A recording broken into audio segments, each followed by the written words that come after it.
Шымкент қаласы полиция департаментінің бастығы Ералы Жұмахамбетовтің бастамасымен Шымкент қаласындағы 147 мектепте қазіргі таңда ювеналды полиция қызметкерлері 3 ауысымда кезекшілікпен жұмыс жасауда.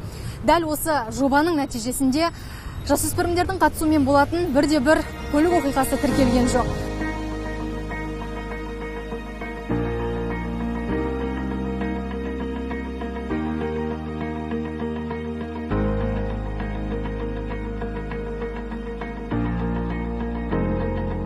Саламатсыз ба, Гүлжан Асқарқызы? Бүгін жұмыс уақытыңыз нешеде басталды? Таң сағат 7:10-да келдім.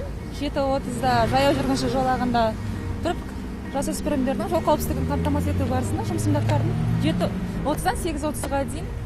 Алайда қазіргі таңда менің оқу кестесінің өзгеруіне сәйкес әр уақытта қазір оқушылардың келетін уақыты бар. Мезгілдері сәл ауысыңқыраған. Алайда жақын күндерім нақты кестелер толықтай шыққан уақытыда қайтадан 3 ауысымда қызмет етеруге шығарамыз. Жалпы негізгі міндеттеріңіздің бірі жасөспірімдер арасындағы құқық бұзушылықтың алдын алу. Жұмыс барысының жауапкершілігі туралы айтып өтіңізші. Ең бастысы жаяу жүргінші жолағында айтып, кішкентай жасөспірімдерді өткіземіз ғой.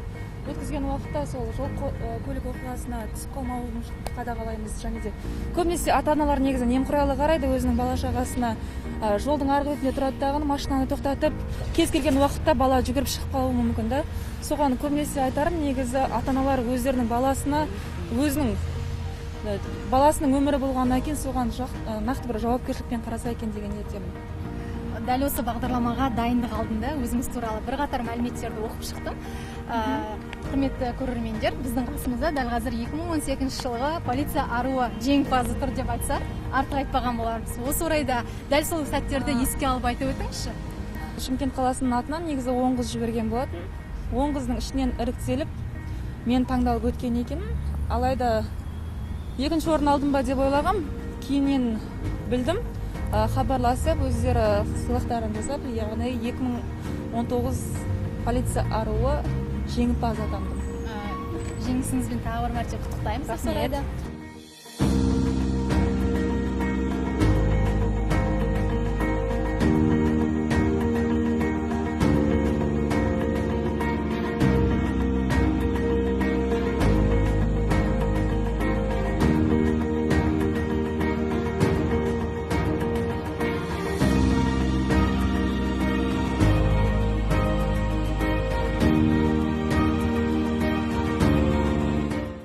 Гүлжан бір мәлімет жазашы өзіне, Минегалина Сабина туралы. Сол жайлы мәлімет бізге керек та, сол қыз туралы. Жұрттар сабаққа шықпай жатыр. Жастардың тілі бар ғой қазір. Сол жастардың тілімен именно бұл Гүлжан Асқарқызы сөйлесе алады и біле алады, қалай сөйлесу керек екенін. Әр оқушыға біздің мектепте 1900 оқушылар бар.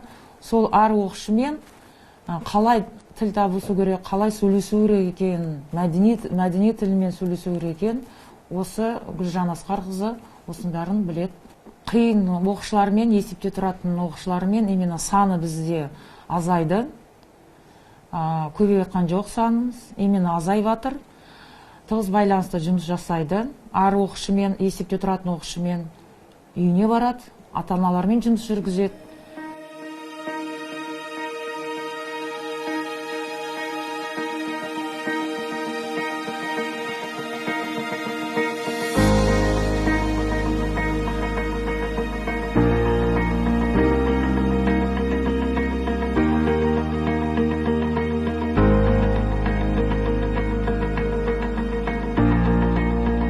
Әр оқушымен сөйлескен кезде, өзіңнің бір сіңілің немесе інің сияқты өзіңе жақын тартып, солай тілін таппасаң, енді жылы-жылы сөйлесең жыланынан шығады дейді ғой. Сол себепті кішкентайлармен өзінің тілінде сөйлесең ғана олардың жүрегіне бір орын таба аласың деп ойлаймын.